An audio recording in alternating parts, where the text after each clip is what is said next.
Hello there, and welcome to the Sleepless Scientist, a quiet corner in the cosmos where your thoughts can unwind and knowledge drifts by like a soft tide at night. Tonight's journey will take us somewhere both familiar and unfathomable, through time itself. We'll explore the idea of time travel, not as flashing lights or spinning machines, but as the subtle art of moving through the fabric of space-time, the way we already do, without noticing. Before you settle in, perhaps dim the lights, let your breathing slow, and find a rhythm that feels like the ticking of a gentle clock. Every night as you drift towards sleep, you're already a traveller in time. You leave behind the sharp edges of the present and step into the soft corridors of memory and dream. Your body remains still, but your mind wanders through decades, faces, moments, all folded into the same mysterious fabric. What if that experience wasn't just imagination? What if consciousness itself is a form of navigation, a way to weave through time rather than being carried helplessly along? Einstein once suggested that space and time are not separate threads but a single cloth, bending and stretching under the weight of energy and matter. Imagine that cloth as a vast shimmering field, stars pressing dimples into it, planets sliding around its curves. Time flows differently wherever the fabric bends. Clocks on mountaintops run a little faster than those deep underground. Astronauts orbiting the Earth age just a fraction slower than the people they wave to below. The difference is measured in millionths of a second, so small you'd never feel it, yet so real that every GPS satellite must correct for it, or it would lose track of where you are by kilometres each day. So, in a quiet, mathematical way, we are already manipulating time. Every step you take upward, every second you spend moving, every breath you draw under gravity's pull, each of these shifts your rhythm through space-time. You're not fixed in time any more than the stars are fixed in the sky. The entire universe is a moving web of events, each influencing the next, folding gently into the one before. Tonight, we'll try to touch that web. We'll look at how physicists describe time's flexibility, how philosophers debate its flow, and how consciousness, your very awareness, may be the most elegant time traveller of all. You don't need a machine or a wormhole or a formula glowing on a chalkboard. All you need is curiosity and the willingness to see time not as a straight line, but as a landscape you already inhabit. So, let's begin. Time. It's one of those words we use without ever quite understanding. We say it flies, we say it heals, we say it passes. But stand still for a moment. Feel the pulse in your wrist, the rhythm of your breath, and you realise that time isn't really something outside of us. It's the pulse itself, the measure of motion and change. For centuries, people imagined time as an invisible river, always flowing forward, carrying us from birth to death. But no one has ever seen this river, only its reflections, the way sunlight fades on a wall, the way children grow taller, the way old photographs yellow and curl. We live inside these traces, mistaking their motion for time itself. In reality, our sense of time comes from memory. The brain stitches together billions of moments into what feels like a continuous story. When that stitching falters, as in dreams or moments of shock, time stretches, wobbles, even stops. You've felt it before, the way an accident seems to unfold in slow motion, or how a vacation vanishes in a blur. The seconds are constant, but our perception is not. The mind, not the clock, decides how long a moment lasts. Neuroscientists describe this as temporal binding, the process by which your brain synchronizes sight, sound, and feeling into a single now. Without it, reality would fragment. Flashes of light out of sync with the words that caused them, footsteps detached from echoes. Instead, your mind smooths the chaos, giving you a sense of continuity. A film that appears seamless because the frames move fast enough to fool you. Think of how the heart beats roughly once every second. The brain, processing far faster, collects hundreds of small instants between those beats, then edits them into a flowing narrative. It's not that time truly flows, it's that consciousness weaves motion out of stillness, much like how a movie projector makes still pictures come alive. The illusion is so perfect that we call it living. This illusion can bend. In moments of fear, your brain's alarm system floods perception with detail. You recall each sound, each flash, as if time slowed to a crawl. But afterward you realise it was your mind accelerating, capturing more frames per moment. During calm, the opposite happens. Attention drifts, the world blurs, and minutes vanish unnoticed. Time dilates or contracts depending on emotion. It's as if your awareness is the lens, and time merely the light passing through it. Einstein would later prove that this isn't just metaphor. Time itself bends and stretches under motion and gravity. A clock on a mountain really does tick faster than one in the valley. The higher clock is further from Earth's mass, where the fabric of space-time is less tightly curved. The difference is tiny, perhaps 38 millionths of a second a day for a satellite above us, but in the silent language of physics, that's enormous. It's why GPS must adjust those orbits constantly, compensating for the stretch and squeeze of time itself. It's strange to think that such tiny distortions shape our modern world.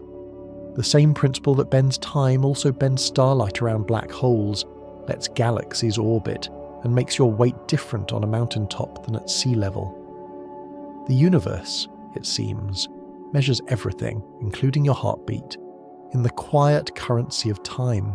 And yet, for all its precision, time remains personal. It doesn't feel the same to two people in the same room. To one, an hour of waiting feels endless. To another, it slips by like a sigh. Clocks synchronize our lives, but never our experience. Each of us drifts through a private current, sometimes slow, sometimes rushing, always unique. Maybe that's what makes time so mysterious. It exists both out there, etched into the stars, and in here, beating behind your eyes. The physicists measure it with lasers and equations. You feel it in your chest, in your memories, in the way music fades. Somewhere between those two truths lies the secret of time travel. Because to travel through time, we must first understand what it truly is. Not a line, not a river, but a relationship between motion, memory, and meaning. And perhaps, before we go any further, it's worth pausing to notice that we're already moving, not through space, but through change itself, the softest, quietest kind of journey. Close your eyes for a moment and imagine a candle flame. Notice how it flickers, how each tremor of light feels alive, and yet if you could slow it down enough, you would see that it changes countless times every second. What your eyes perceive as a single glowing flame is, in truth, a river of microscopic movements, particles and photons shifting in a ceaseless dance. Your brain, ever the patient narrator, weaves those flickers into one smooth, steady image. In the same way, it turns fragments of experience into the story you call your life. Every sensation you have, the sound of a passing car, the warmth of your tea, the curve of someone's smile, arrives in separate signals, each travelling through the nervous system at different speeds. Some race along in thousandths of a second, others drift a bit slower, and yet you don't perceive a delay. You hear, see, and feel the moment as one single now. Your brain performs a constant act of synchronization, waiting a little for the slower signals, anticipating the faster ones, then stitching them together with a thread so fine you never notice the seam. This process is what neuroscientists call temporal binding, the quiet coordination that turns chaos into continuity. Without it, the world would appear fractured, like frames of film scattered across the floor. But because your brain is an artist as much as an instrument, It edits those fragments into a living motion picture. What you call time is, in part, that editing, the rhythm with which the mind composes reality. Consider the way music works. Each note fades before the next begins, yet when strung together they form melody. The spaces between sounds are as essential as the sounds themselves. The mind fills those silences, blending them so smoothly that a song becomes a flow. Likewise, the pauses in your perception. Those tiny gaps when the brain is catching up are covered over by imagination. You never feel the missing moments. You glide effortlessly through them, believing that time is continuous. Scientists like David Eagleman once asked volunteers to fall backward onto a safety net from a tall platform. When they landed, many swore the fall had lasted far longer than it actually did. The reason wasn't that time slowed down, but that fear sharpened their awareness. Their brains captured more information in each second, stretching the subjective experience into slow motion. Adrenaline widened the lens through which they observed the world. The external clock kept steady, but the internal clock expanded. Moments of deep focus can do the same. A musician lost in performance, a surgeon during a delicate operation, a child absorbed in drawing. In those states, the brain narrows attention so completely that external time fades. Hours pass unnoticed. You step out of the ordinary stream of minutes and into a place where experience flows according to feeling, not the clock. In that sense, the brain is not just recording time, it's composing it. When we speak of losing track of time, it isn't time that is lost. It's our awareness of the frames. The mind, no longer counting the seconds, lets the story run without subtitles. And when we wait forever for something that never comes, it isn't forever that we endure, but the drag of our own attention slowing down, measuring every second like a dripping faucet. Einstein's equations, when softened into words, tell us that motion and gravity bend time. But inside the skull, emotion and focus do the same. Just as a clock runs slower near a massive planet, consciousness runs slower near intense emotion. In physics, the curvature of space-time is determined by energy and mass. In psychology, the curvature of experience is shaped by meaning and attention. The analogy is imperfect but evocative, a reminder that physics and consciousness are not opposites, but mirrors of the same principle. Energy determines flow. Sometimes you glimpse this connection in ordinary moments. Watching the second hand of a clock when you're nervous, you notice it seemed to pause between ticks. That tiny illusion, called the stopped clock effect, happens because your eyes flick so quickly that the brain fills in missing time with expectation. For a brief instant, your perception rewrites the past. You don't see the second-hand jump. You see it hesitate, as if waiting for you. The brain edits time in real time. So when we talk about time travel, perhaps the first kind we should acknowledge is this: the constant reshaping of time inside our minds. You leap backward with every memory, forward with every plan, and sideways with every dream. The mind rehearses future conversations, revisits old regrets, replays alternate versions of what might have been. It is perpetually editing and re-editing the film. All this happens automatically, yet it reveals a truth that will echo through our whole journey tonight. Time is not simply what the universe does, it is what the mind interprets.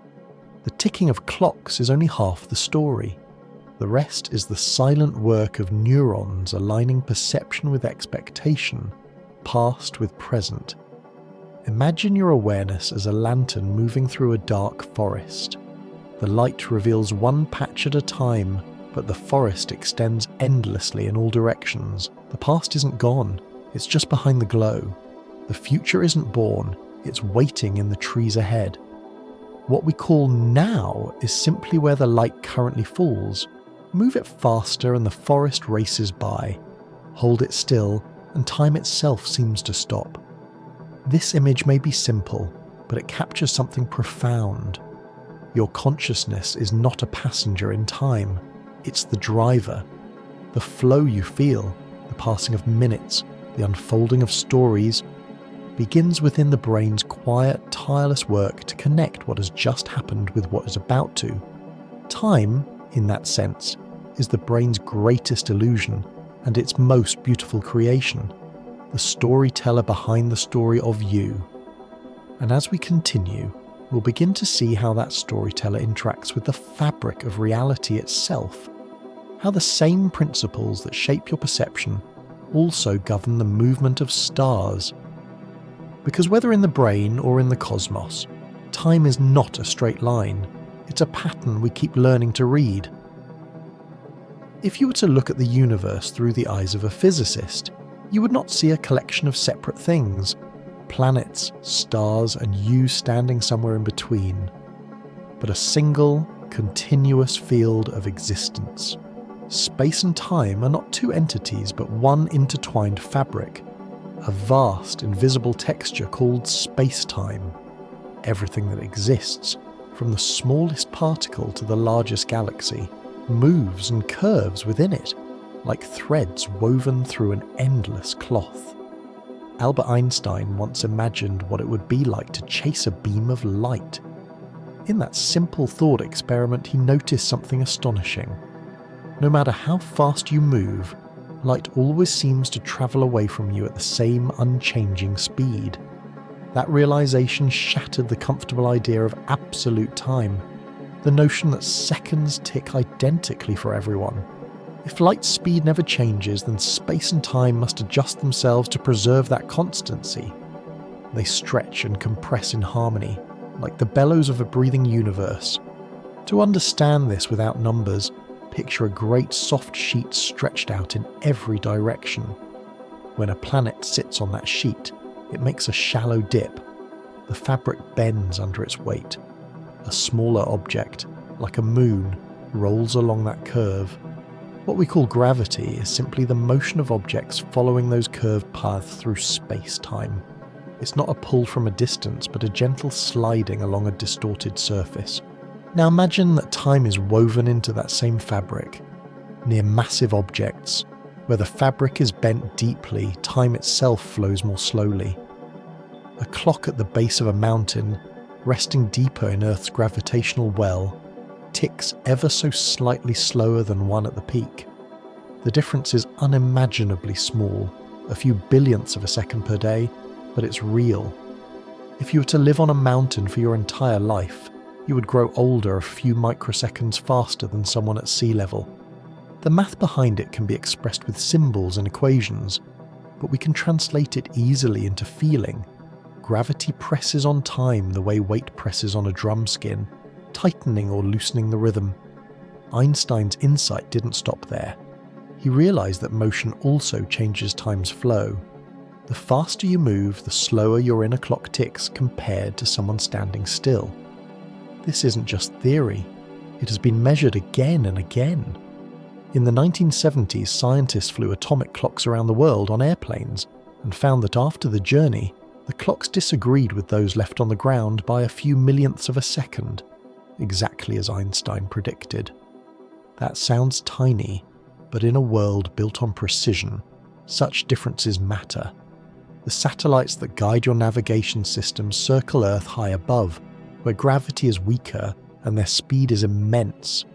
Up there, time runs faster due to altitude but slower due to motion. When you combine both effects, their onboard clocks drift ahead by about 38 millionths of a second every day. That may seem negligible, but if engineers ignored it, your GPS would misplace you by kilometers within a single day. To keep your phone's blue dot hovering right where you are, scientists constantly correct for the stretching and squeezing of time.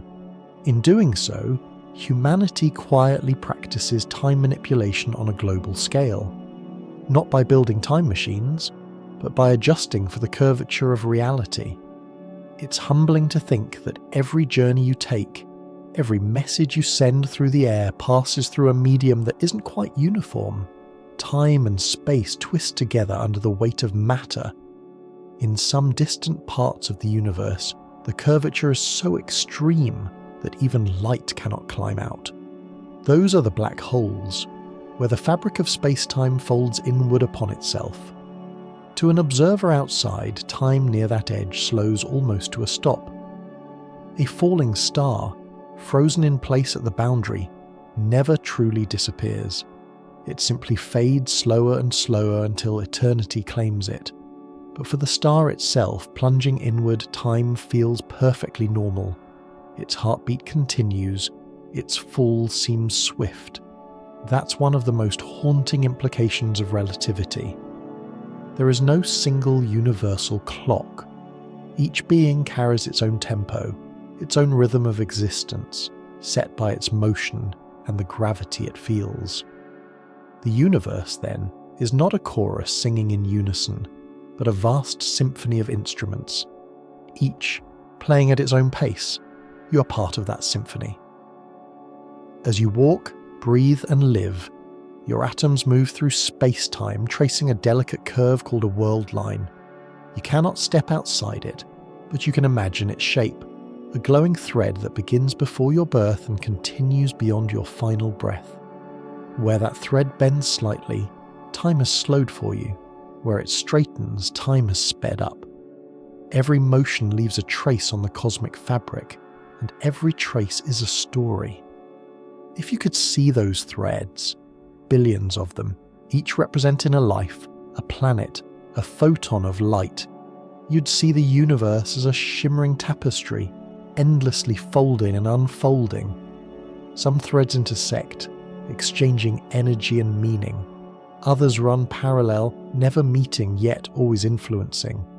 Together they form space-time itself, an ever-changing pattern of cause and effect. And within that tapestry, time travel ceases to be fantasy. It becomes geometry. The paths we take determine how we experience time. When you accelerate, when you orbit, when you rest under a different sky, you are altering your relationship with the fabric. You may not notice. The difference is too subtle for human senses, but the universe notices. It keeps perfect record in the curves and wrinkles of its own design. There's a quiet beauty in this. We often imagine the cosmos as cold and mechanical, ruled by equations beyond feeling. But in Einstein's view, it's supple and alive, responding to presence, shaped by motion. Time is not an indifferent backdrop. It listens and changes. Even the smallest mass, even your body resting here, contributes a whisper to the curvature. You leave an imprint, not metaphorically, but physically, on the shape of time. So when you think of travelling through space-time, perhaps you already are. Every heartbeat, every moment of stillness, every choice is a movement across this grand, invisible field. You are part of the universe's breathing, part of its slow turning. And as we drift further into our exploration tonight, we might begin to wonder, if the fabric of space-time can bend and curve so easily, could consciousness, in its own way, learn to move through it more freely? Imagine holding a film reel in your hands. Each frame on that strip of celluloid is a frozen moment, a single slice of motionless reality. When the film runs through a projector, those still images blur together, and suddenly it looks alive. But to the film itself, nothing moves. Every frame already exists, arranged in order, beginning to end, from the first spark of a story to its quiet fade into black. This, in essence, is the idea of the block universe. It's a way of seeing all of existence, every moment in time, as laid out together like the frames of a film or the pages of a book. Past, present, and future are not coming and going. They are simply there, coexisting within a vast four-dimensional structure called space-time. We perceive them sequentially only because we move through them slice by slice, the way a reader moves through pages one after another. To physicists, this is not mere poetry. The equations of relativity treat time as one dimension among others, not as a flowing river, but as a coordinate you can describe, just like height or width. There is no mathematical line dividing what has happened from what is happening. Every event, a supernova a billion years ago, a conversation you'll have tomorrow, the moment you're breathing in now, already occupies its rightful place within spacetime's grand geometry. It's an unsettling thought. If the future already exists, then what does it mean to choose? If your birth and your death are both etched into the same continuum, where is your freedom? These questions have haunted both scientists and philosophers since Einstein's time. Some embrace this view, calling it eternalism, the belief that all points in time are equally real. Others argue for presentism, insisting that only the present truly exists, that the past is gone and the future unrealized. Between these two views, perhaps the truth lies somewhere quieter. Maybe what we call the present is not a boundary but a perspective, the particular slice of the cosmic film our consciousness is currently projecting. From within that slice, we feel time passing, but from outside it, everything simply is. Like standing on a train watching landscapes glide by, motion feels real, yet you know it's your frame of reference that moves, not the ground itself. Einstein once wrote that for those who grasp the unity of space-time, the distinction between past, present and future is a stubbornly persistent illusion.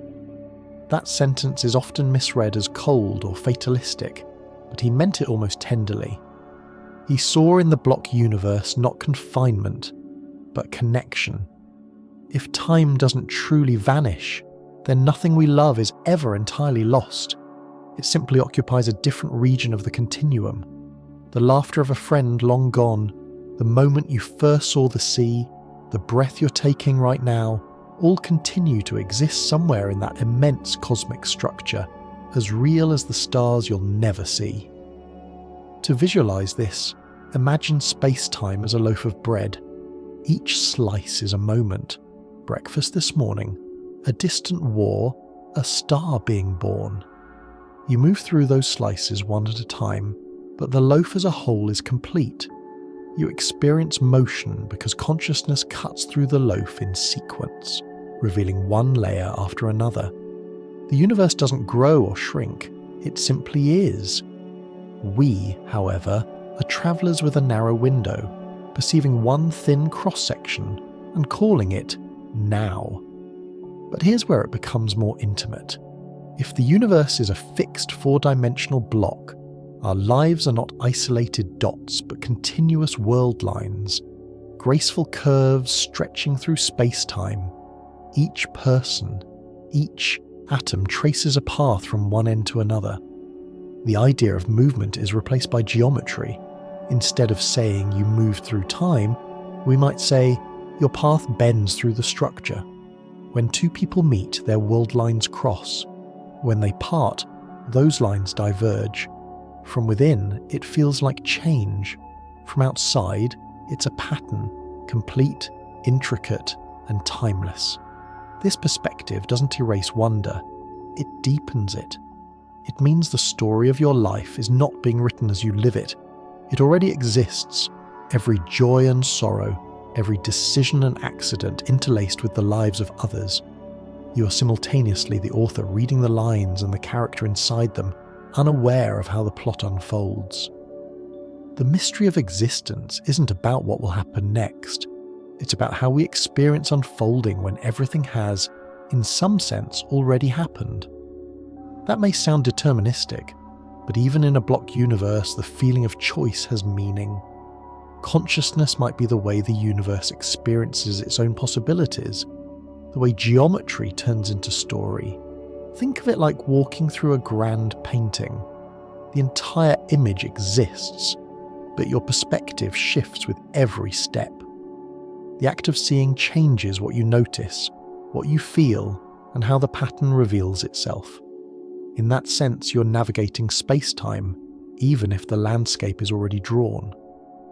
This brings us to a subtle but powerful shift in how we might think about time travel. Perhaps it isn't about leaping to another era, but about expanding awareness to perceive more of the block at once. In rare states, Deep meditation, déjà vu, the shock of beauty. It sometimes feels as if past and present fold together, as if time widens. Those fleeting experiences may be glimpses of a larger structure we normally cannot see. Imagine looking at a mountain range from the valley floor. You see only one slope, one peak, the path directly ahead. But from above you would see the entire range, all the paths, all the valleys, all at once. The view hasn't changed the mountain, only your relation to it. So too with time. Perhaps travel means learning to see the mountain from a different height. The block universe doesn't demand that we surrender meaning. It invites us to find it differently. If every moment is part of a vast eternal structure, then each act of kindness, each small courage, remains carved into the geometry of being. Nothing is wasted. The footprints you leave in space-time are permanent impressions on the universe's memory. And so, while your day feels fleeting, in the grand shape of reality, it endures. A luminous frame in the film of forever. You are here, now, in this particular frame, watching the light flicker and the shadows lengthen. The reel keeps turning, not because time flows, but because consciousness does. And as that awareness moves, it brings the universe to life, one frame at a time. If you could step outside the universe for a moment, not to escape it, but to see it whole, you might find it doesn't look like stars and galaxies scattered in blackness. It would appear instead as a kind of sculpture, four-dimensional and endless, glowing faintly with the light of every event that ever was. Within that sculpture, each person, each planet, each particle traces its own delicate curve. Physicists call those curves world lines, the invisible trails that mark an object's journey through space-time. You have one too. It began long before you were aware of it, perhaps even before your first heartbeat, and it extends into a future you haven't yet met. To imagine it, picture a glowing thread unrolling through a dark room. Every step you take, every breath, every blink adds a new point to that thread. It doesn't stop when you sleep. It doesn't pause when you wait. It winds on, sometimes gently curved, sometimes sharply bent, depending on your motion and the gravity around you. Your life isn't just a path in time. It is a path of time. In the simple geometry of relativity, this thread contains all of your existence at once. Your childhood is there, shimmering near one end. Your present moment glows somewhere in the middle. Your yet unlived days stretch forward, already woven into the fabric, though from within it you cannot see them.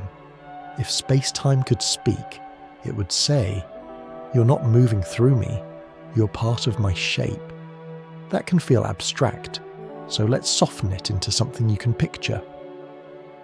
Imagine a garden at night, filled with fireflies. Each firefly drifts in its own pattern, some looping high, some staying near the grass. Now imagine that instead of seeing them as flashes, you could see their entire trails of light from start to finish, like glowing ribbons frozen in air.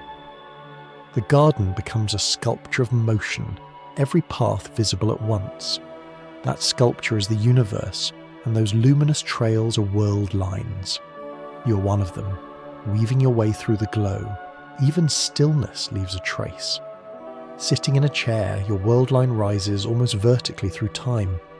You're not moving far in space, but time keeps lifting you upward along its axis. Walking forward makes the line tilt. A journey to the moon would bend it farther. A fall toward a planet would curve it downward, because gravity itself shapes the line's geometry. The equations describing these curves are elegant and complex, but you can feel them without needing the symbols.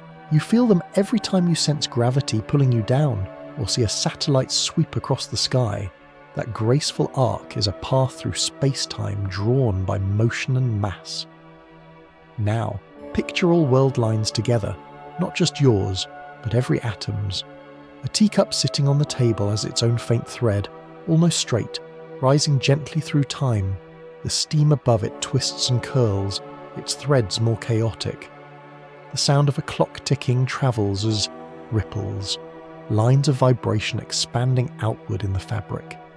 You lift the cup and suddenly your world line tangles with the cups, intertwining for a few seconds before parting again.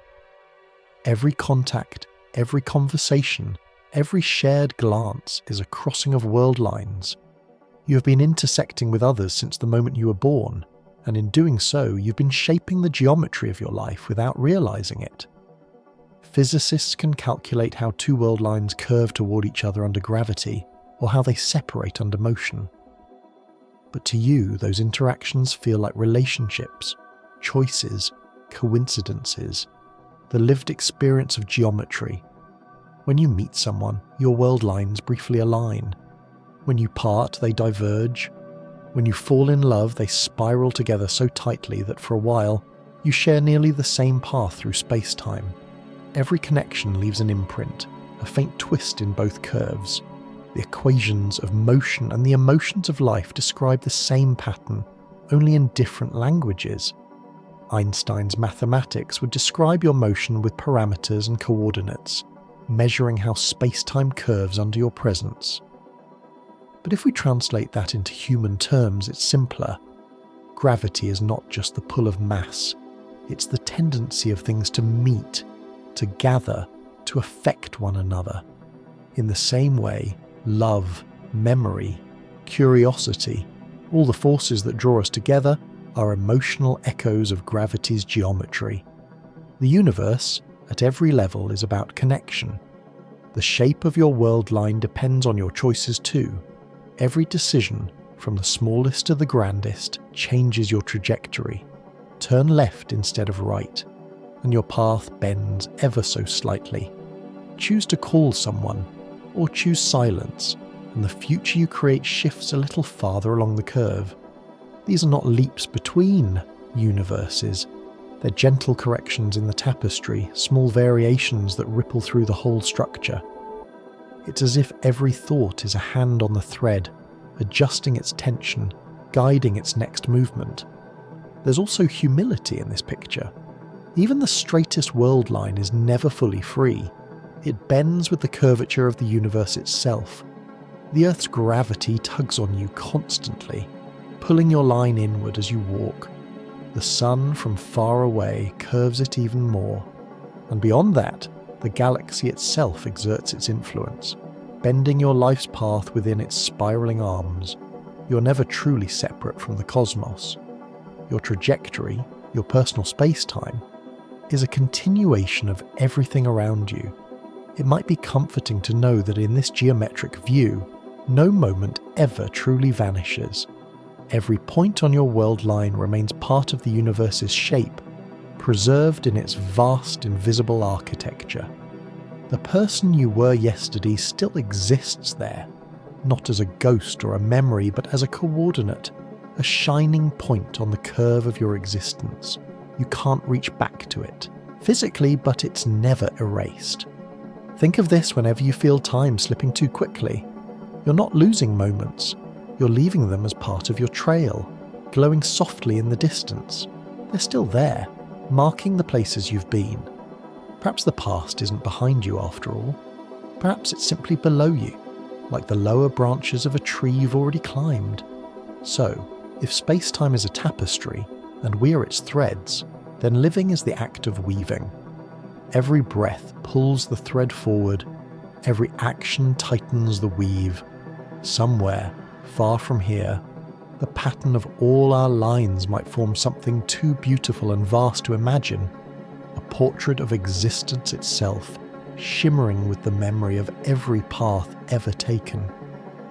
And as we begin to sense the grace of that design, a question starts to rise quietly.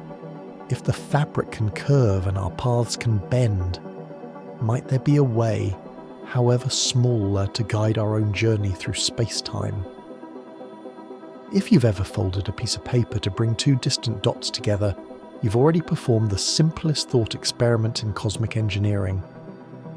In that fold lies one of physics' most haunting ideas, the wormhole, a tunnel through space-time itself.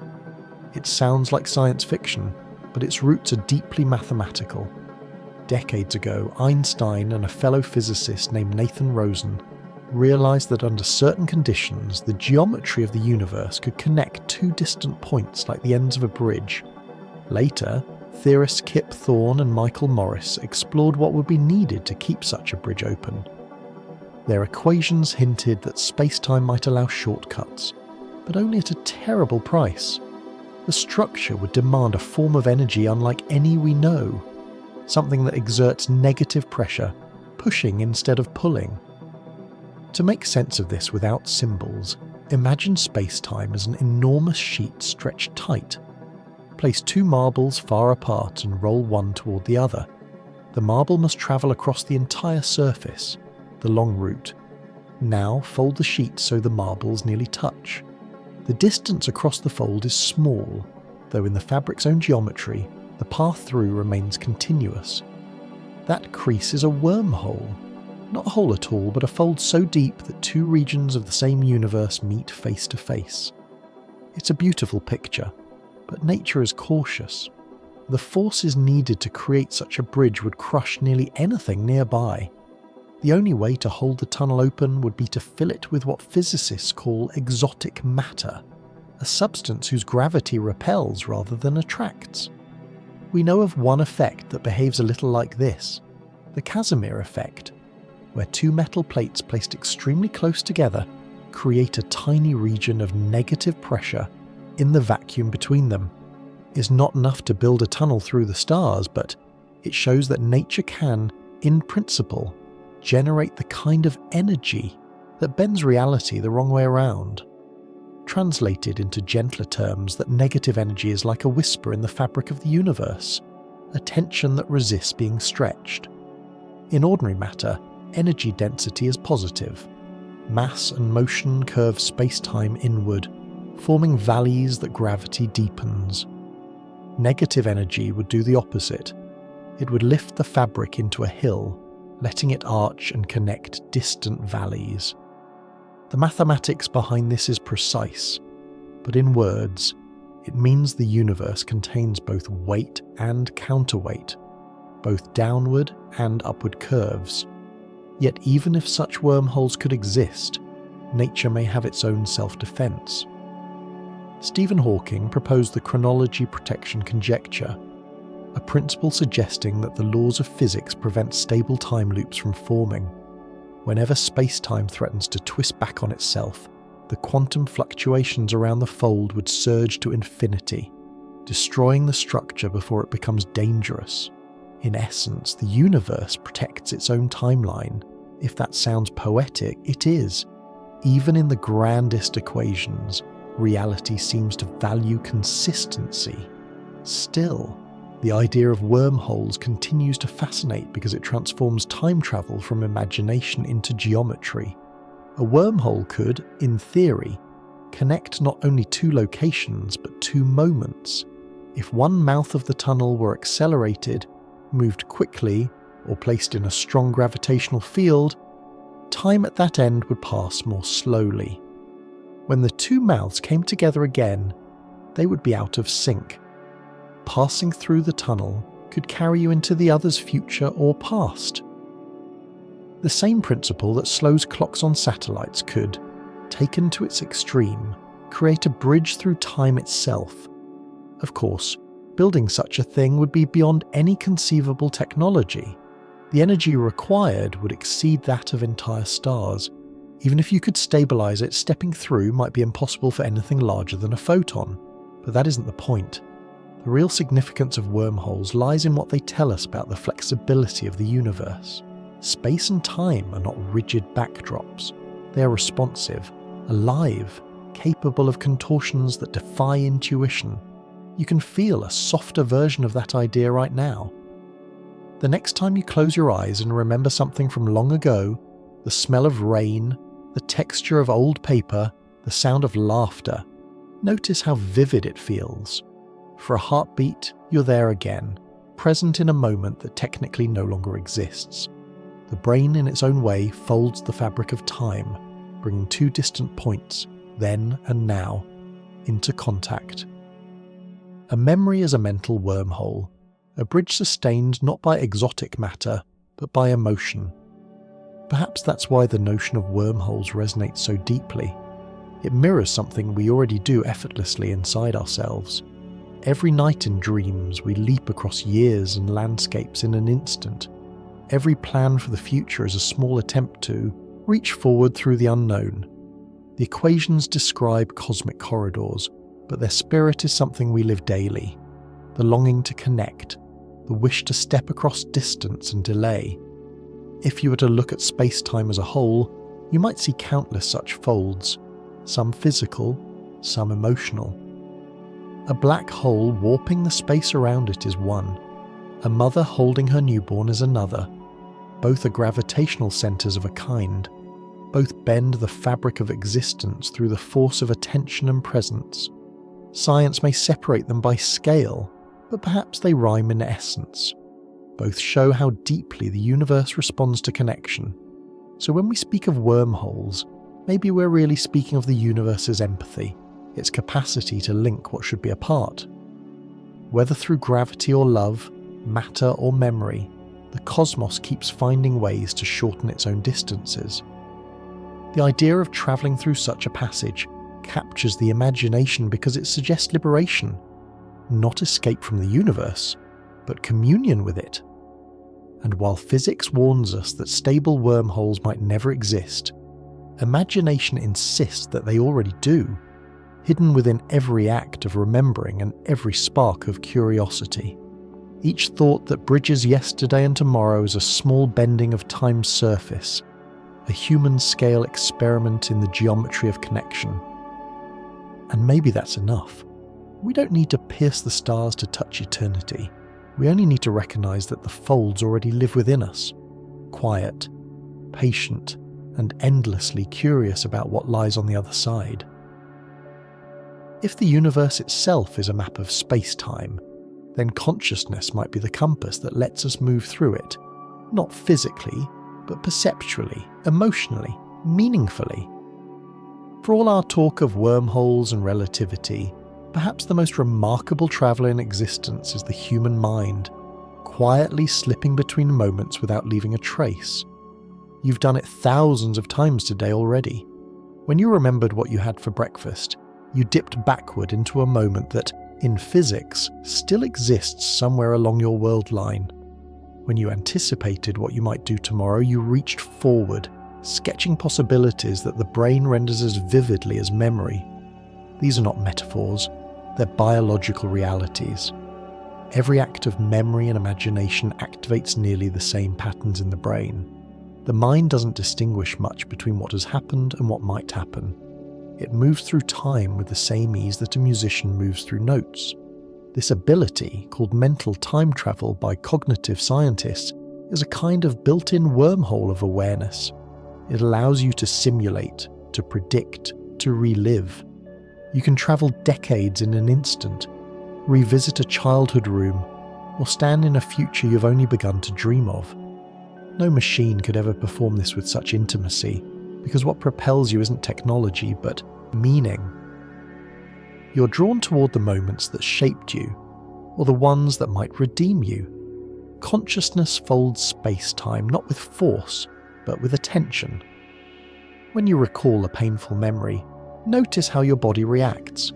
Your pulse may quicken, your breath shallow. The brain does not simply remember, it recreates. In those seconds, the past isn't gone.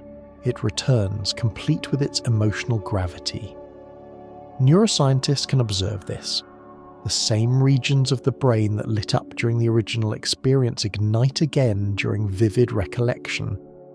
The energy is smaller, but the pattern is the same. In a poetic sense, memory is the gravitational echo of experience, the curve it left behind in the mind's own fabric. Likewise, when you imagine the future, your brain begins to pre-live it. It simulates outcomes, tests possibilities, calculates the emotional terrain ahead. If Einstein's equations show how matter shapes space-time, then these neural equations show how intention shapes destiny. No formulas are needed, just the recognition that each thought has weight.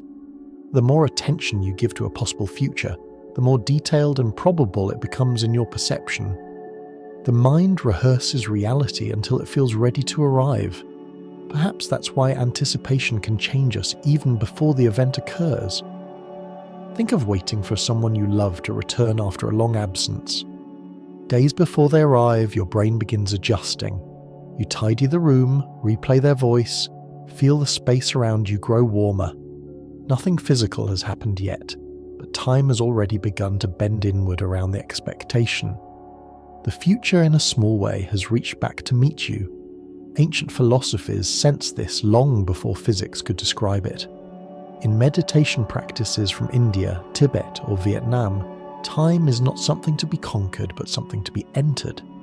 Practitioners slow their breathing, align attention with heartbeat, and feel moments widen. To them, awareness is not trapped in the present. It is the present, an opening through which past and future flow. Modern neuroscience, looking through scanners instead of temples, finds similar truths. When the mind grows still, the regions that project past and future quiet down. Time loses its urgency. The compass needle stops trembling, and the traveller finally feels at home. It's strange to think that a handful of neural currents, tiny movements of ions through microscopic channels, could generate such vast inner journeys. Each signal lasts only thousandths of a second, yet together they create the sensation of decades. Physics tells us that energy and time are deeply linked. To know one precisely is to blur the other. In softer language, that means the more energy your mind invests in awareness, the less tightly you're bound by the ticking of clocks. Focus alters time's texture. That's why a painter lost in her canvas can forget the sun's position, or a listener lost in a song can't tell whether a minute or an hour has passed. Consciousness, tuned finely enough, becomes timeless. There's another compass hidden within you: intuition. It's the subtle guidance that doesn't speak in words but in feelings, the gentle nudge that says, "Turn here," long before logic agrees. Some neuroscientists call it predictive processing. Your brain, constantly comparing reality with expectation, detects patterns before you consciously notice them. But there's something beautifully mysterious about that process. It feels as though the future whispers and the body listens. You pause at a crosswalk without knowing why, only to see a car rush by. You pick up the phone just before someone calls. These are not miracles, but they remind us how porous time can feel, how awareness stretches a little beyond the edges of the now. If time truly is a landscape, then consciousness is a traveller wandering through its valleys. Sometimes we stride ahead, planning and predicting. Sometimes we linger, tracing our steps. Sometimes we climb high enough, through love, music, or meditation, to glimpse more of the terrain at once. From up there, the past and future stop being enemies. They become one continuous view, rolling gently toward the horizon. And maybe this is what it means to navigate time consciously, not to control it, but to orient yourself within it, to know where you stand in the vast field of moments. A compass doesn't command north, it simply points toward it. In the same way, awareness doesn't alter the universe directly, it reveals direction. When you pause, breathe, and notice the quiet pulse of being alive, that's the needle settling. It doesn't tell you what lies ahead, but it tells you that you're part of the map, not lost outside it. So perhaps the mind's greatest act of travel isn't racing toward tomorrow or reaching back to yesterday, but learning to stand still, to sense the gentle curves of space-time passing through you.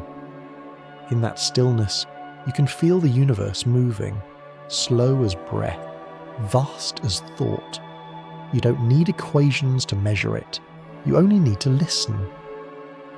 Because time, when heard closely enough, begins to sound like a heartbeat, the universe's own quiet signal guiding you home. When people hear the phrase manipulating time, they imagine bold gestures and stepping into a shimmering portal, twisting a dial, or vanishing into some invisible current that carries them to another century. But in truth, we've been manipulating time quietly since the moment we became aware of it. Every act of noticing, every decision to linger or to rush, bends our personal experience of time just a little. It isn't a mechanical control. It's more like learning to breathe underwater, realizing that the flow you thought would drown you is something you can move with once you stop struggling. Think of the simplest act, waiting. 2 minutes at a red light can feel endless, yet 2 hours at a cafe with someone you love pass in an instant. Nothing in the universe has changed. The same number of seconds ticked by, but your mind reshaped their texture. You stretched or compressed them according to emotion, attention, and meaning. That is time manipulation in its most human form. It's small, subtle, and utterly real. The science behind this is delicate but clear. Deep inside your brain, near where memory and emotion meet, lies a network that tracks intervals, the rhythm section of consciousness. It measures not with gears and springs, but with pulses of neural activity, tiny bursts that mark the passing of moments. When you focus intently, those pulses accelerate, recording more data per second so the outside world seems to slow. When you relax or daydream, the pulses drift apart and minutes dissolve into air. No symbols are needed to explain this. Imagine your awareness as a film camera. When it captures more frames per second, motion looks slower, richer in detail. When it captures fewer, motion blurs, and time seems to fly. The brain is its own cameraman, adjusting the frame rate according to need. Adrenaline, joy, fear, or meditation all change the speed of the inner film. The universe keeps its tempo, but your consciousness edits the playback. This means that every one of us, without realizing, lives slightly out of sync with everyone else. Two people in the same room inhabit subtly different tempos. One feels time as a quiet river, another as a rushing storm. And because perception shapes memory, their histories will diverge too. What we remember is never what really happened. It's the tempo we felt it in. Our minds carve personal timelines out of the same raw material, like sculptors chiseling unique statues from a single block of stone. Some cultures sense this long before science. Ancient poets spoke of kairos, the opportune moment, as distinct from chronos, the clock's mechanical ticking. Kairos was the moment that expands or contracts depending on attention, the breath between heartbeats, when decision and destiny meet. To live fully in kairos was to step into the elastic zone where human choice touches cosmic rhythm. Today, neuroscientists studying mindfulness and flow states are rediscovering the same truth in new language. Attention doesn't just measure time, it molds it. Consider how you feel when you're late for an appointment. The mind races ahead, rehearsing apologies, calculating routes, looping anxieties, minutes fragment. Now imagine standing on a beach, watching waves roll in. The same span of 10 minutes becomes something vast and unhurried. Your pulse slows, thoughts widen, and you feel time breathe differently. The clocks of physics tick equally in both scenes, but the clocks of consciousness disagree completely. You haven't travelled through time, you've changed its density. And this skill, if we may call it that, can be cultivated. Musicians, athletes, and surgeons know it intimately. In the midst of performance, they slip into what psychologists call flow, a state where the sense of time nearly disappears. Movements become seamless, decisions automatic. Later, they may recall the event as both endless and instantaneous. In that space, awareness and action merge, and the future seems to arrive just as the body is ready for it. Flow is the mind's quiet way of synchronizing with space-time, finding a perfect resonance with the moments unfolding. There's a gentler version too, slowing time through stillness. When you sit in silence and feel your breath move in and out, seconds regain their shape. The world's noise fades, and what's left is pure presence. Monks and contemplatives have practiced this for centuries, but anyone can. It doesn't require faith, only attention. The same physics that says time dilates with motion finds its mirror here. When the mind ceases its frantic movement, subjective time expands. To be still is, paradoxically, to experience more of what is. Perhaps the most profound example of small-scale time manipulation happens through gratitude. When you stop to appreciate something, the warmth of sunlight, a child's laughter, a memory that surfaces without warning, the moment thickens. It feels longer, fuller, as if the universe lingers with you to savor it. Gratitude stretches time because it multiplies awareness. Each detail, each sensation becomes vivid, and the present grows wider. The equation, if we turned it into words, might read, awareness multiplied by meaning equals duration. We can also distort time through imagination. Picture yourself walking through a familiar street. Now imagine the same walk when you're 10 years old, or 80. The pace of your inner clock changes. Time travel through imagination may not move atoms, but it reshapes perspective. Artists and writers do it constantly, reaching back into childhood or leaping forward into distant futures. It's a reminder that manipulating time isn't about machinery, it's about perception. The true lever is attention, and the true traveller is awareness itself. Even dreams demonstrate this strange elasticity. You may live an entire day or a lifetime in a dream that lasts only minutes. The brain compresses narratives, skipping the empty spaces between events, much as an editor trims film. Time, in the dream world, obeys meaning rather than physics. You jump from one scene to another, not because the laws of nature changed, but because your mind decided the journey was already complete.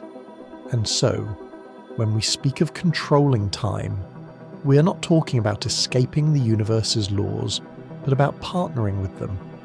The same relativity that allows clocks to run differently under gravity also lives inside you as emotional relativity, the way love, fear, and awe slow or hasten the flow of experience. There's no formula to express it neatly, but if there were, it might say that the speed of time within you is inversely related to the depth of your attention. The deeper you notice, the slower life feels, because you're inhabiting more of each second. Time manipulation, then, isn't about grand gestures. It's about small ones. The choice to look, to breathe, to remember, to imagine. Each of these bends your personal timeline just enough to remind you that time isn't a cage, but a medium. You're not trapped in its current. You're shaping its flow with every thought. And perhaps that is the most extraordinary discovery of all. We don't need a machine to visit other moments. We only need to learn how to listen to the rhythm already playing inside us. A rhythm that, once understood, can stretch, pause, and dance at will. Every moment in your life is connected to every other, like beads on a thread. Some shine brightly, moments of joy, discovery, love, while others remain dim, almost invisible until time and reflection bring them back to view. Yet even the faintest bead still shapes the pattern of the necklace. The connections between events, between choices and their consequences, form the hidden architecture of reality. Physicists call this network causality, the principle that every effect has a cause, and that the universe unfolds in a chain of linked events.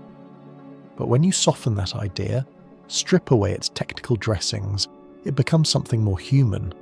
A reminder that every action, every word, every thought ripples outward through the fabric of space-time. We tend to imagine cause and effect as straight lines. You do something now, and the result appears later. Drop a pebble, and the water ripples outward in circles. But the deeper science of the universe shows that these lines are rarely straight. They curve, they loop, they influence one another in ways that feel almost poetic. Gravity bends light, motion changes time, even the smallest particle affects the space around it. The universe is not a flat canvas, it's a woven one. Pull one thread and the entire pattern responds. If you think of your life as a thread through space-time, a world line softly glowing, then each decision you make slightly adjusts its curve. Most of these adjustments are tiny, almost imperceptible. You choose tea instead of coffee. You turn left instead of right. You pause before speaking. Each of these acts nudges your world line into a new shape. Sometimes the difference is invisible. Other times, it grows like a branching river, carrying you somewhere you could never have imagined.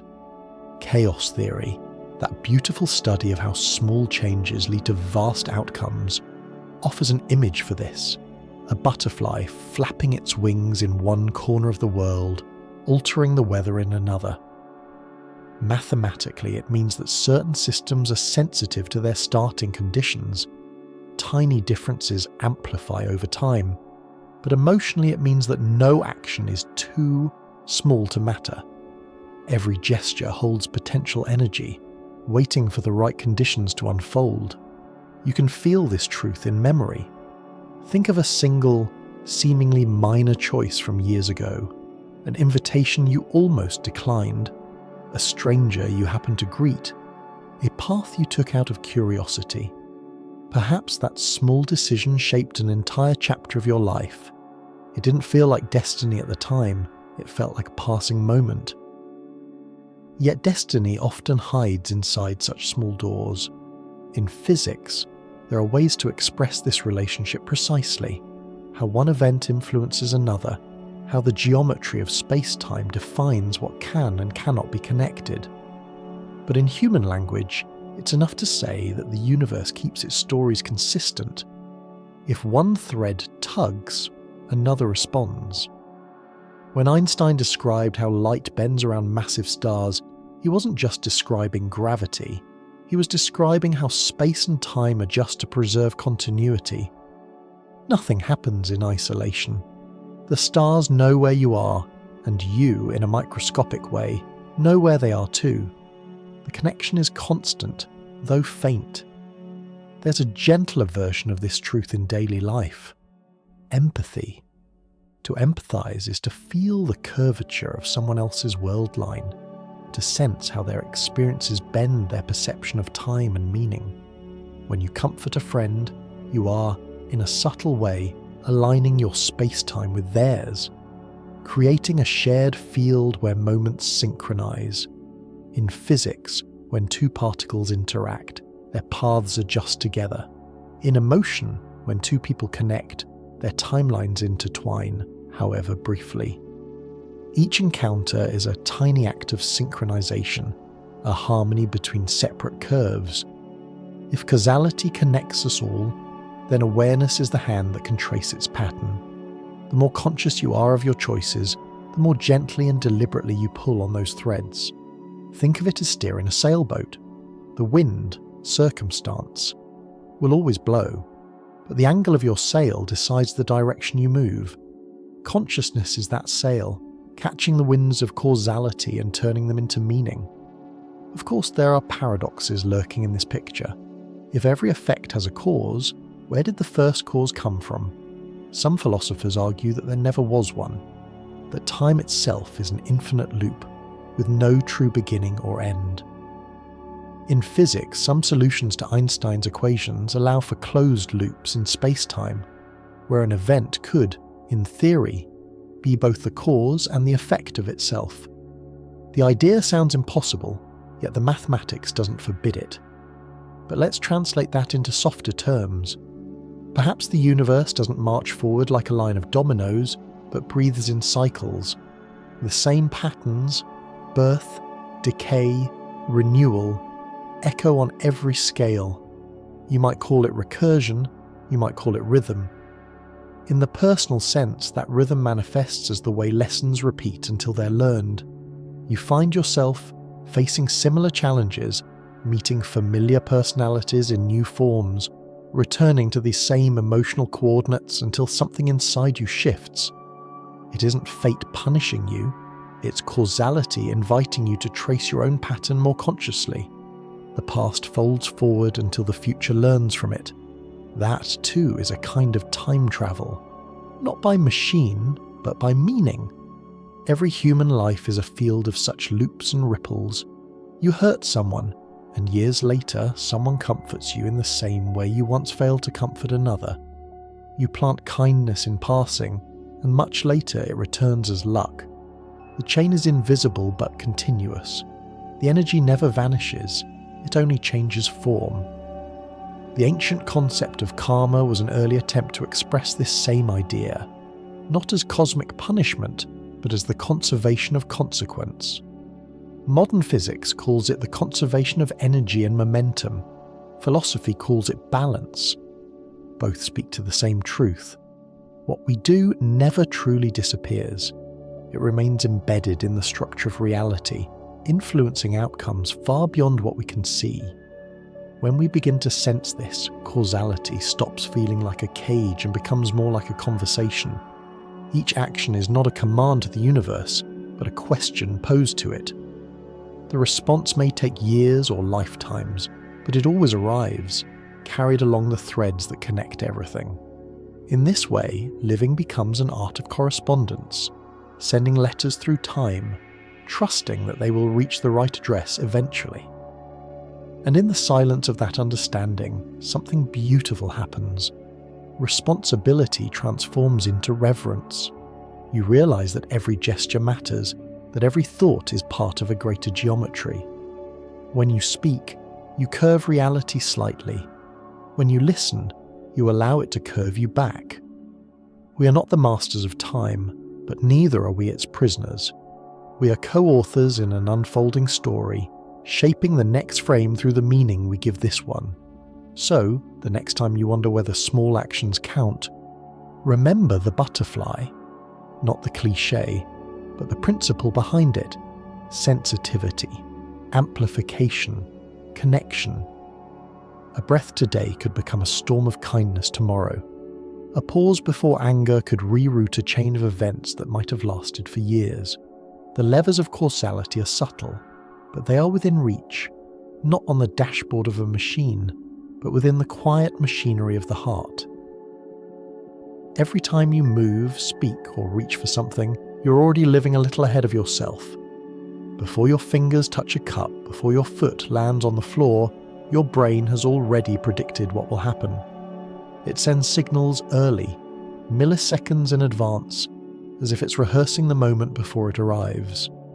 This quiet rehearsal happens constantly, guiding your every motion through a stream of almosts and not yets. You are, in a very real sense, always a few heartbeats ahead of the present. Scientists call this predictive coding, but that phrase feels too mechanical for something so intimate.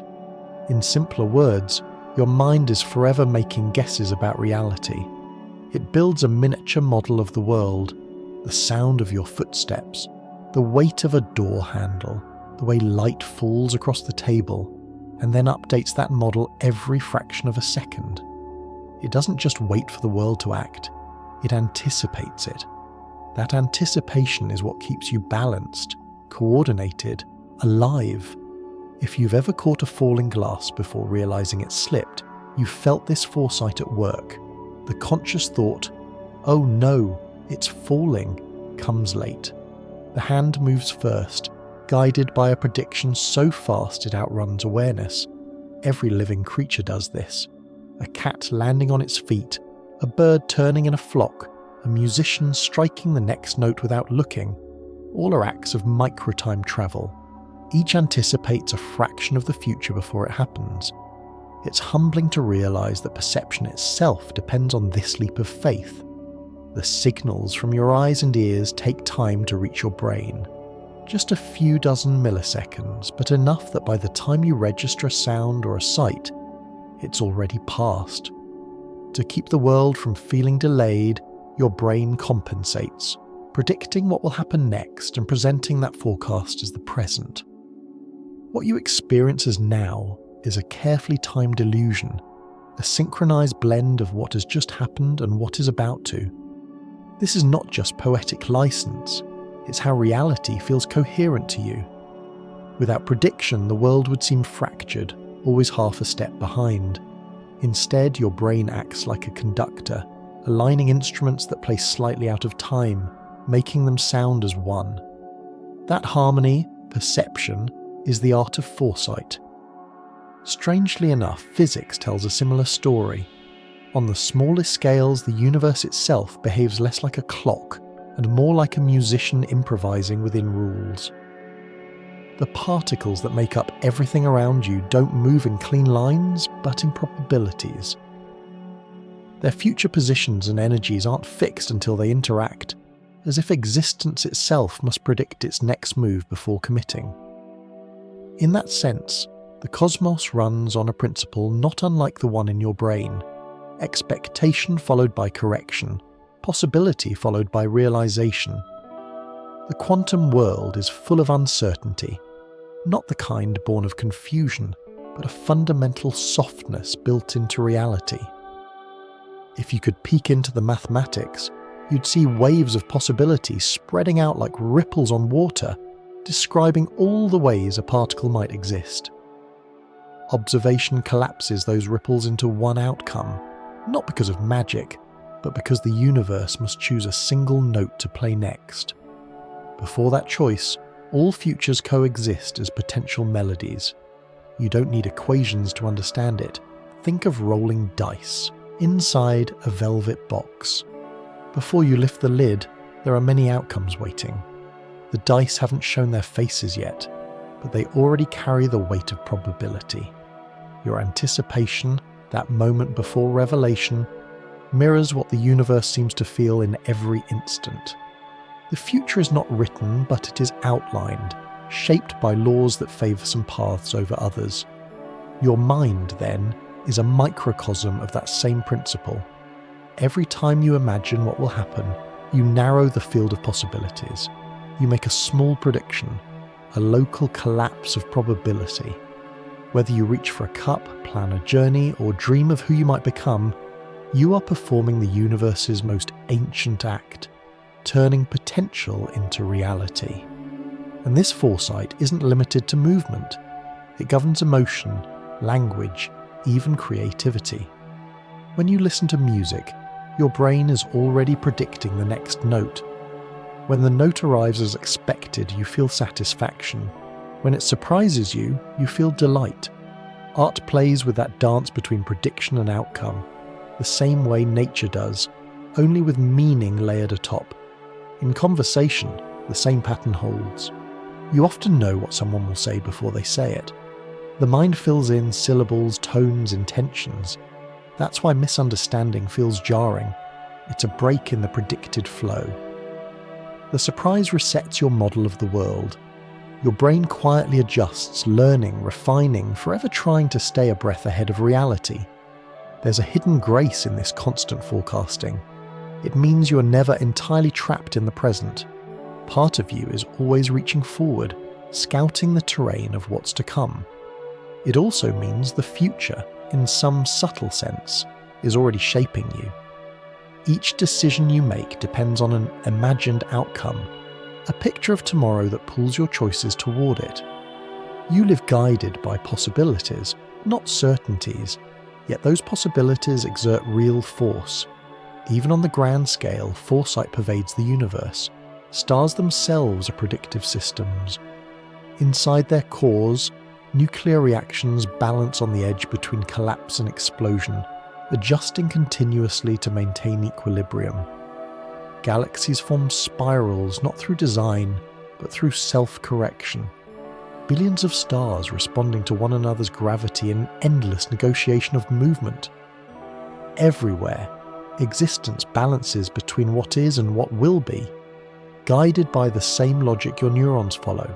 Anticipate, compare, adjust. And perhaps this reveals something profound. Foresight isn't an invention of biology, it's a property of being. The cosmos does not blindly tumble forward. It feels ahead, ever so slightly exploring its own potential. You are part of that exploration. The act of predicting your next breath, your next step, your next word is the universe predicting itself through you. So when you reach out to catch a falling glass, remember, the motion began before you were aware of it. The mind had already read the script. You were living in the future, if only by a sliver of time. And maybe all creatures are, not in some fantastical leap across centuries, but in the everyday miracle of existing just ahead of the now, balancing on the thin edge where possibility becomes reality. Sometimes it feels as if the future has a voice of its own. Faint, indistinct, like wind moving through tall grass. You sense something before it happens. A phone call you somehow knew would come. A song playing just as you thought of it. A dream that later unfolds in daylight. Science calls these coincidences products of chance and pattern recognition, yet they linger in memory with a peculiar resonance. They feel like messages sent backward through time, like the universe speaking in murmurs rather than words. The truth may be simpler and more wonderful. Our minds are exquisitely tuned instruments, sensitive to tiny cues that the conscious mind overlooks. The sound of distant footsteps, the tone in a voice, the subtlest shift of light. These details gather in the background, forming predictions so fast they feel like intuition. By the time awareness catches up, the moment has already aligned with expectation. What we call premonition might be nothing mystical at all, just the astonishing precision of a brain that lives slightly ahead of its own clock. Still, there are moments that defy even that neat explanation.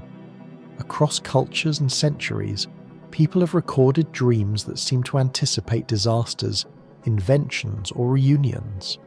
The stories persist not because they prove a power, but because they touch something ancient in us, the wish that time might be more compassionate, that it might send warnings or comfort before the storm. Whether these moments are chance or subtle pattern, recognition hardly matters.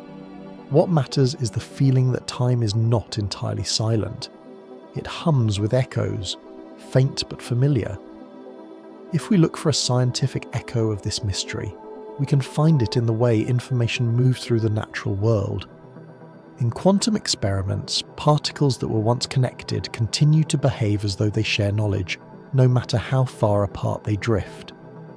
Physicists call this entanglement, and though it doesn't transmit messages backward in time, it reminds us that distance and sequence may not mean what they seem.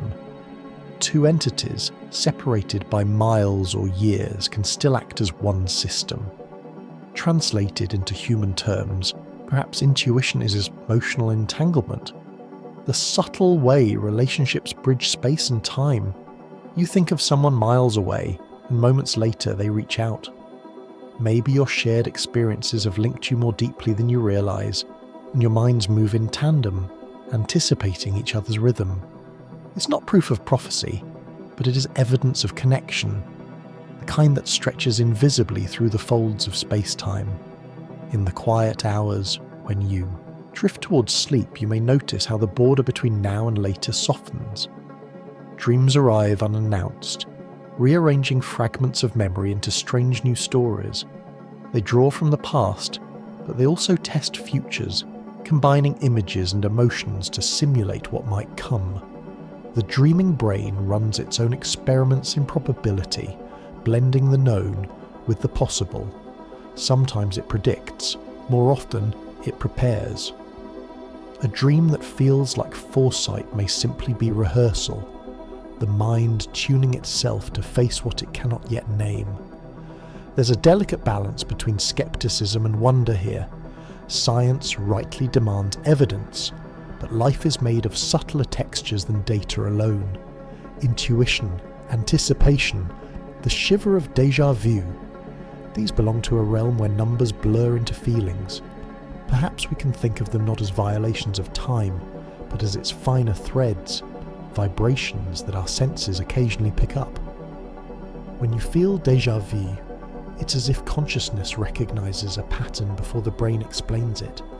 The future may not be talking to you, but you might be overhearing yourself, the version of you a few seconds ahead, whispering directions back through the fog. Every species, in its own way, listens for those whispers. Birds sense storms long before clouds appear. Trees adjust their chemistry days ahead of seasonal changes, anticipating the sun's return. Even the simplest cell reacts not just to what is, but to what's coming. Life, at every level, has evolved to survive by prediction.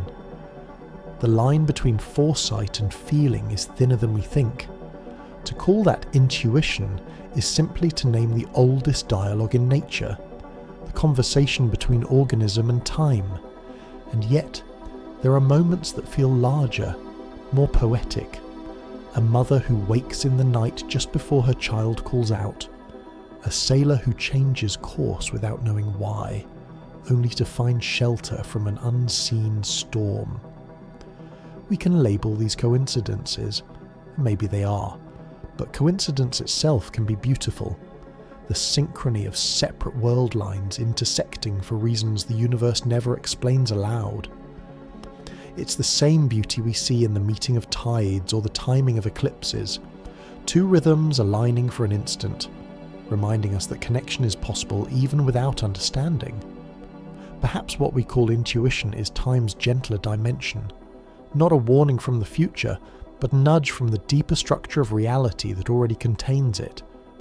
If every moment exists simultaneously in the block universe, then some faint resonance might travel between them, the way vibrations move along the string of a violin. Pluck one note and the others tremble in sympathy. Our awareness, being part of that string, sometimes feels those tremors from the measures ahead. It's tempting to romanticize this idea, to believe that fate is guiding us. But maybe it's something quieter, sensitivity, not destiny. Awareness so attuned to the unfolding of events that it feels the shape of what's about to happen, the way a musician feels the next beat before it arrives. In this light, intuition becomes not prophecy, but rhythm, the future's tempo, already pulsing inside the present. So when you find yourself hesitating for no reason, or drawn to a decision you can't explain, pause and listen. Perhaps it's not superstition, but synchronization, your timeline adjusting to align with what's coming. Maybe, just maybe, the future doesn't shout, it breathes. It brushes past us like a breeze through curtains, stirring memory and imagination alike. And if time truly does whisper, then learning to hear it is an art. It doesn't require clairvoyance, only quiet. The world is already full of signals, patterns in light, rhythm in motion, meaning in coincidence. To notice them is to remember that time isn't something we pass through. It's something that moves through us, carrying hints of tomorrow in every heartbeat. There's a certain temptation in every human heart, the wish to go back, to undo a mistake, to mend a word spoken in anger, to choose differently. We dream of rewriting the past the way a writer edits a line, erasing one moment to create another. But time, like language, resists correction. The ink soaks too deep. And even if you could reach back to change something, the question would remain, who exactly is doing the changing? The you who made the mistake, or the you who now regrets it? This is where the paradox begins, the delicate knot between memory, identity, and causality.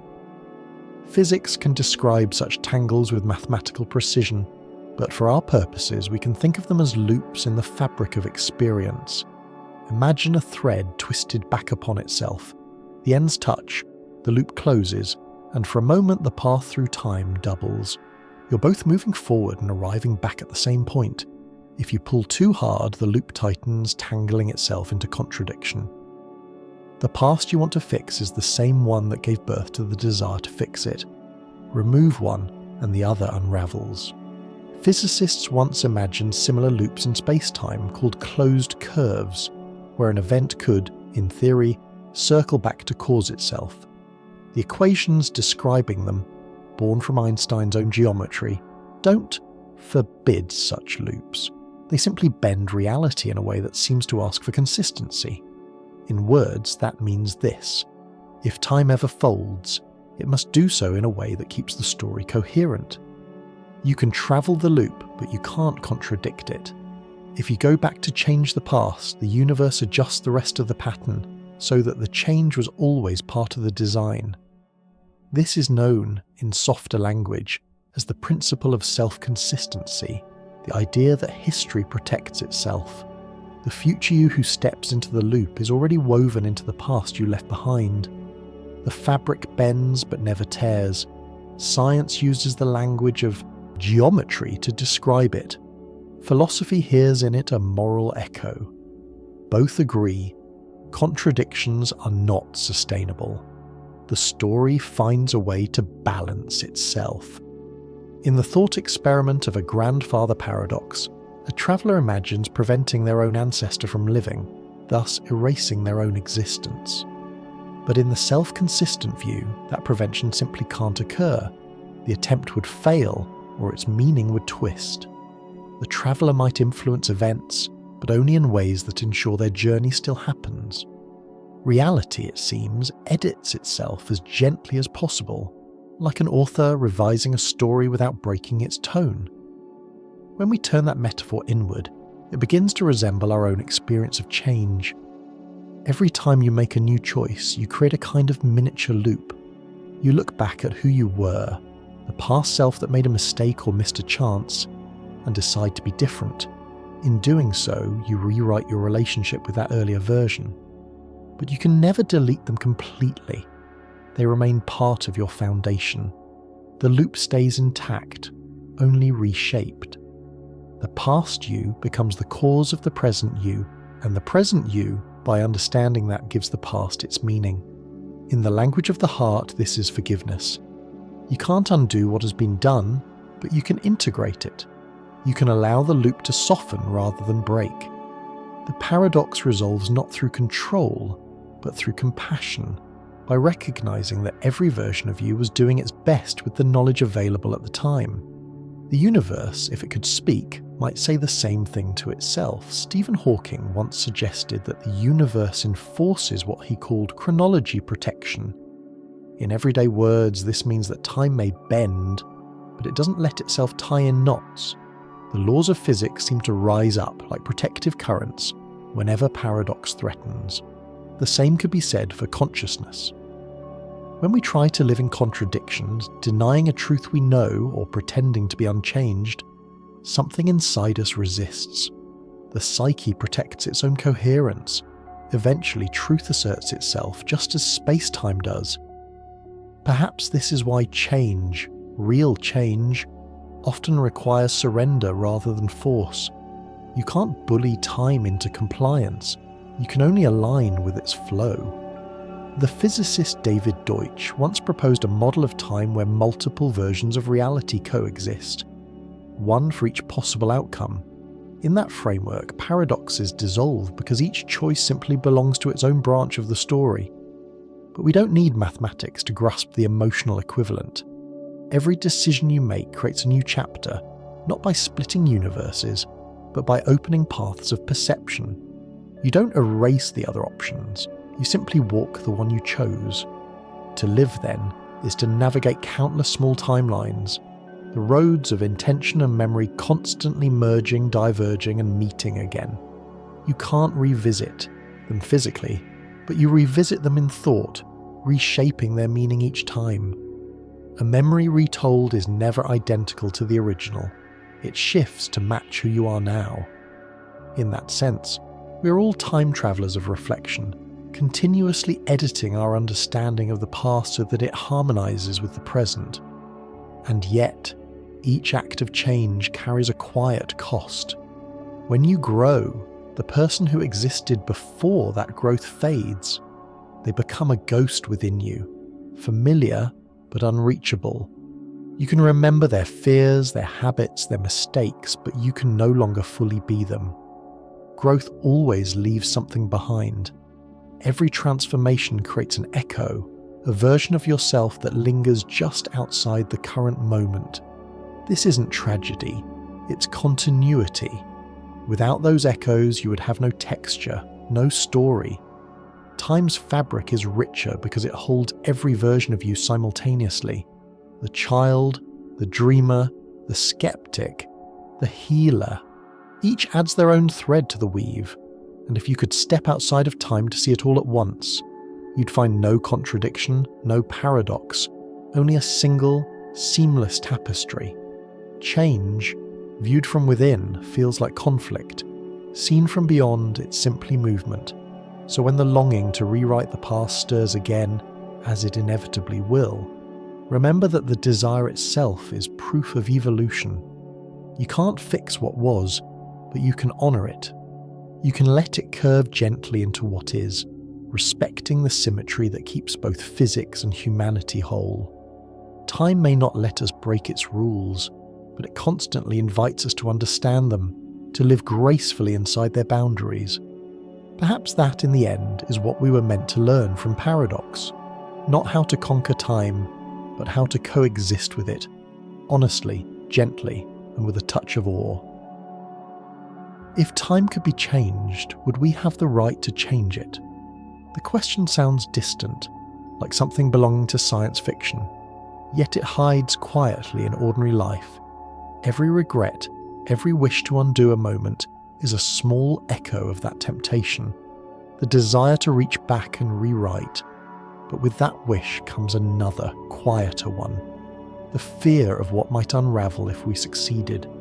It's easy to imagine the heroic version of time travel, saving lives, preventing wars, undoing pain.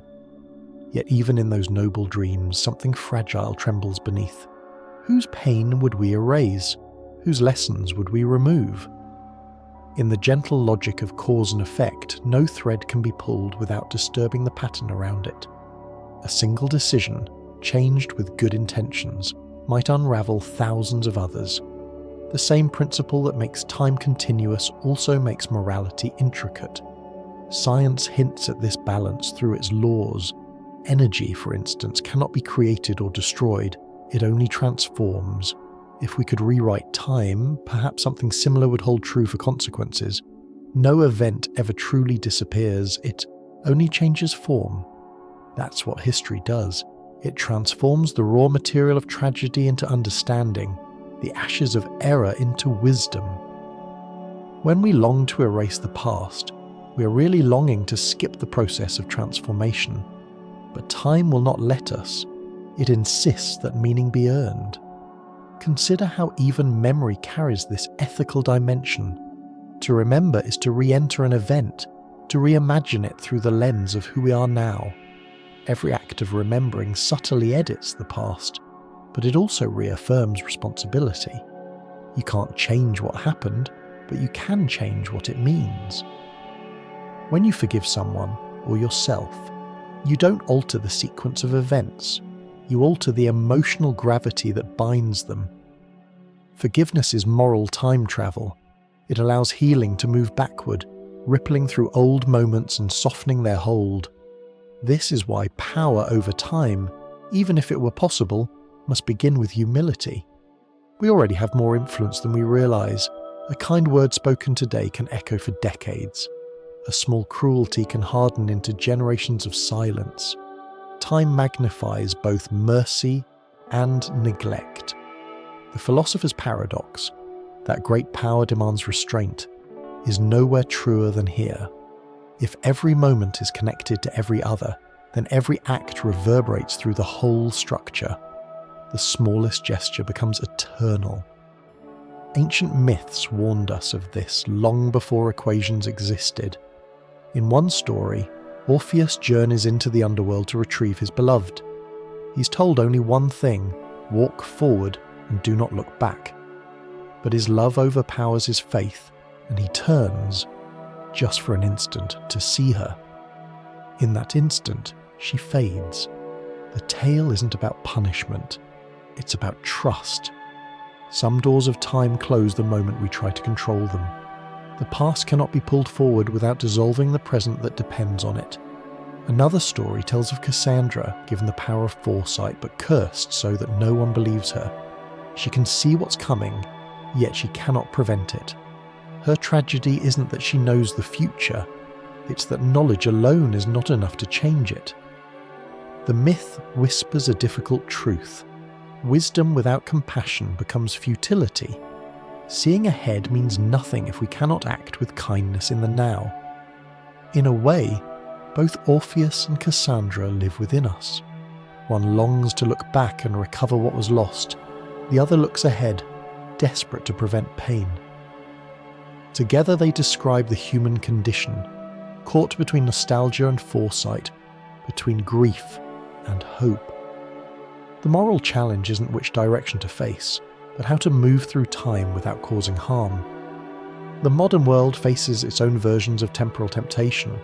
Technology now lets us edit memories, slow aging, and simulate futures. Artificial intelligence predicts behaviour with unsettling accuracy, shaping what people see, buy, even believe. Each innovation gives us a fragment of power once reserved for gods, the ability to reshape how time feels and unfolds for others. But the question remains unchanged. Should we? Every prediction alters the predicted. Every correction risks distortion. Responsibility expands as quickly as capability. Perhaps the only safe rule is this: do not change time for yourself alone. Whether through science or sentiment, any attempt to control the past or future must serve something larger than ego, compassion, truth, or understanding. Time, at its deepest level, appears to favour balance. Even the most violent cosmic events, explosions of stars, collisions of galaxies, eventually settle into harmony. The same must be true for ethics: disruption followed by restoration, chaos yielding to order. In moral physics, as in cosmic physics, equilibrium is sacred. Every choice that tilts the scale demands another that restores it. This doesn't mean every mistake must be punished, but that every act carries weight. If you could travel through time, the burden wouldn't be the power to alter history. It would be the responsibility to know when not to. There is beauty in restraint. It's the quiet recognition that not every wrong can be righted, and not every sorrow needs erasing. Some must remain to teach compassion. Some pain must echo so that others will listen when the future arrives. The ability to bear what cannot be changed, that too is a form of mastery. Imagine then a gentler kind of temporal power, one that doesn't rewrite events but reinterprets them. The parent who breaks a cycle of cruelty, the friend who listens instead of judging, the leader who chooses patience over pride. Each is altering time in their own way, bending the trajectory of history toward mercy. None need a machine. They only need awareness. And maybe that's what ethics truly means in a universe bound by time. It's not a set of rules, but a rhythm, an ongoing conversation between action and consequence, love and loss, intention and effect. To live ethically is to keep that rhythm steady, to sense when to move and when to stand still. So if you ever find yourself wishing for the power to change time, remember that you already hold a quieter, deeper version of it. You can forgive, you can choose, you can understand. Those are the levers of eternity. Small, human, unassuming. Perhaps the truest power is not rewriting the past, but walking forward gracefully, carrying its lessons like light in your hands. If there's one lesson hidden in every chapter of physics, it's this: nothing stands alone. The universe doesn't deal in isolation. Every atom, every planet, every heartbeat exists as part of a vast continuous conversation. Scientists once imagined reality as a grand machine, parts clicking neatly, independent and precise. But deeper study revealed something far more mysterious: connection. The universe behaves less like a mechanism and more like an orchestra, each note shaped by every other. At the just smaller scales, this truth is written in the language of entanglement. When two particles interact, they become linked in a way that defies ordinary logic. Even when separated by immense distance, their properties remain synchronized, as if they share a private channel across space. Measure 1, and the other responds instantly, no signal travelling between them, no delay. Einstein, troubled by this, called it spooky action at distance. But experiments have confirmed it again and again. The cosmos, it seems, allows harmony to leap across emptiness. Translated softly, without numbers or diagrams, it means this: once two things have truly met, they never entirely part. They carry a trace of each other forever, like fingerprints on glass, or echoes in the air long after the music fades. That's the science. But the poetry behind it might be even deeper, because what physics finds in particles, we can feel in people. You've experienced this entanglement many times without knowing it. Think of someone who once played an important role in your life. Years pass, you go separate ways. Then, one day, you hear a song or smell a familiar perfume, and suddenly that person is near again. Not in body, but in resonance. The connection flickers back to life, as vivid as ever. That is emotional entanglement. The way human world lines twist together, leaving ripples that never truly fade. In this light, relationships are not linear stories with beginnings and ends. They're interference patterns, waves overlapping in the sea of time. You meet someone, and both of your timelines shift, however slightly. You may part, but your paths keep curving in response to that meeting. Each conversation, each kindness, leaves a small curvature in the other's space-time. You continue to affect each other long after words stop being spoken.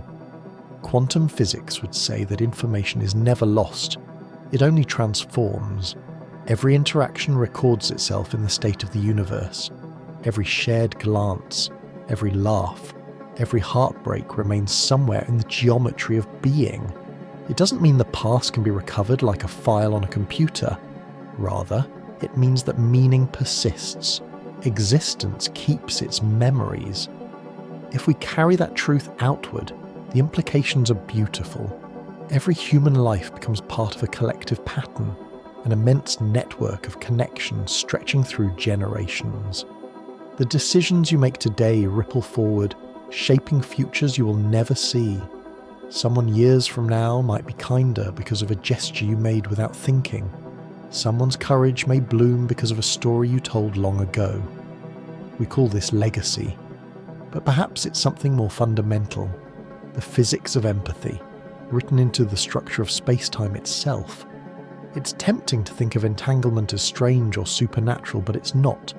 It's simply the universe expressing unity in its own quiet way. Two particles entangled across distance aren't communicating. They are still parts of the same system. Likewise, people separated by oceans or years are not truly apart if they remain present in each other's inner worlds.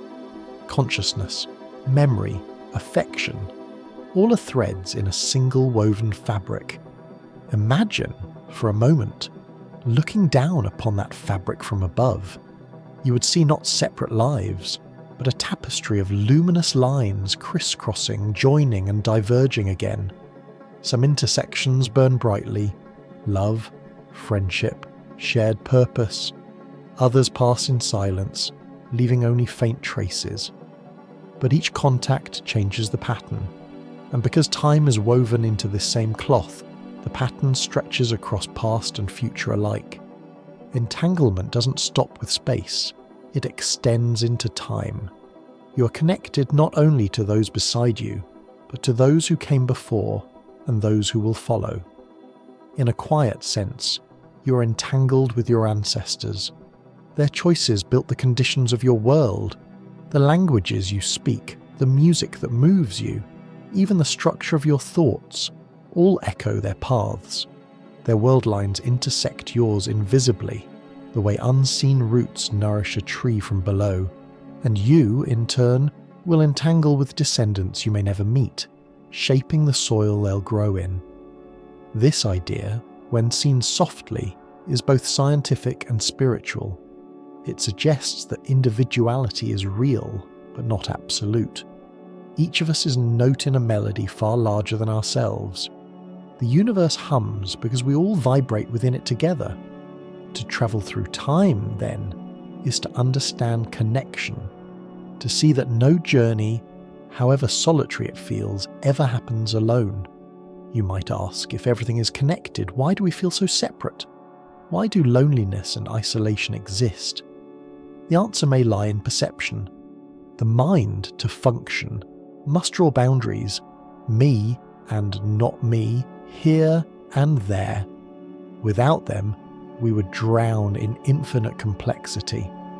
But those boundaries are temporary conveniences, not ultimate truths. When empathy expands, the boundaries blur and we glimpse the underlying whole. Love, art, even quiet understanding. All are forms of quantum entanglement made visible in human emotion. Physics offers a phrase for this unity: non-locality. The idea that what happens in one place can instantly influence what happens elsewhere, because both are part of the same total system. Translated to our scale, it means that kindness is never wasted. The effect may travel invisibly, but it travels nonetheless. A gentle word today might ease a stranger's burden tomorrow, halfway around the world. The energy of compassion doesn't obey distance. It finds its way through the folds of being. Perhaps then, the purpose of understanding entanglement isn't to marvel at the strange behaviour of particles, but to recognise it in ourselves, to realise that empathy is the natural state of an interconnected universe, to see that every separation between people, nations, even moments, is only apparent, not absolute. When you grasp this, loneliness shifts into perspective. You might still walk alone, but you'll know that every breath contributes to the universe's rhythm. You might still miss someone, but you'll feel their resonance woven through you. And you might still fear the vastness of time, but you'll sense that you're not moving through it. You're part of it, connected to every point, every life, every light that ever was. In that awareness, the heart softens, the self expands, and the idea of travelling through time transforms again, from a quest for escape to an act of belonging. The real journey is not away from others, but toward the realization that we were never truly apart. Time doesn't move in straight lines. It bends, swells, slows, and gathers itself around the gravity of meaning. The same principle that lets planets orbit suns also governs the way we live our days. Just as mass curves the fabric of space-time, emotion curves the experience of a life. Some moments are heavy, drawing everything toward them.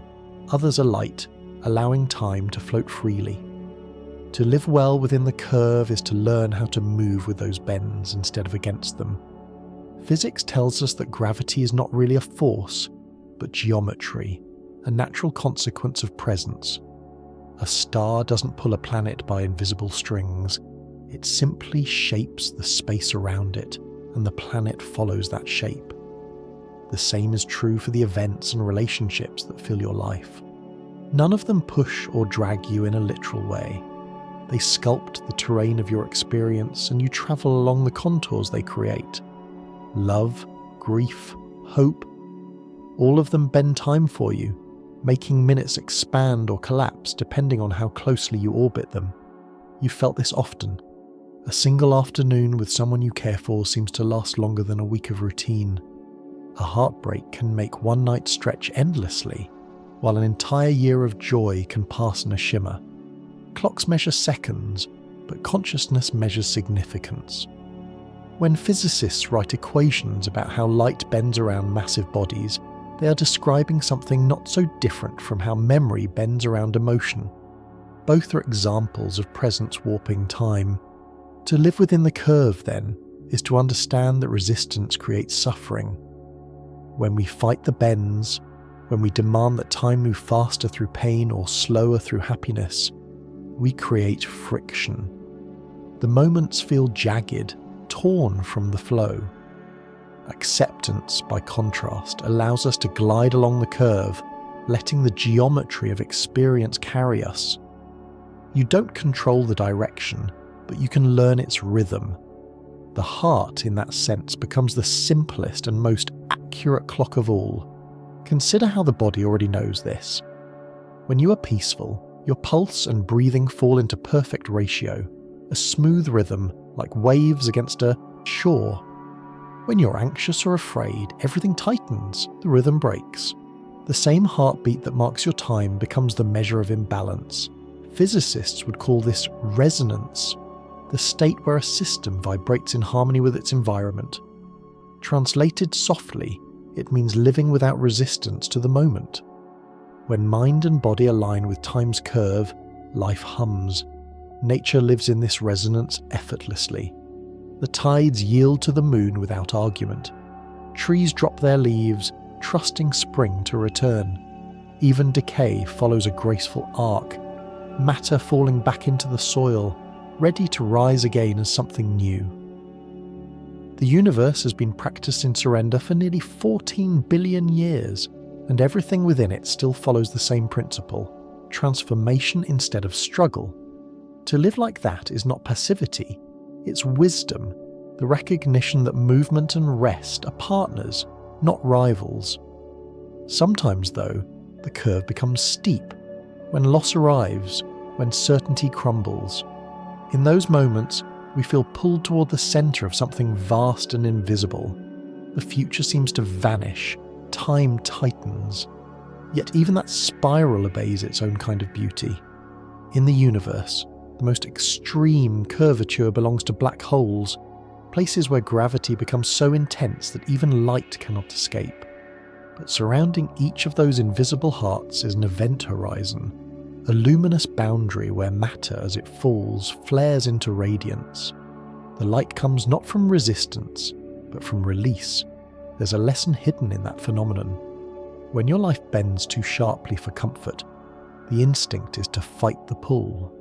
But if you can surrender just enough to stop resisting the change, something extraordinary happens.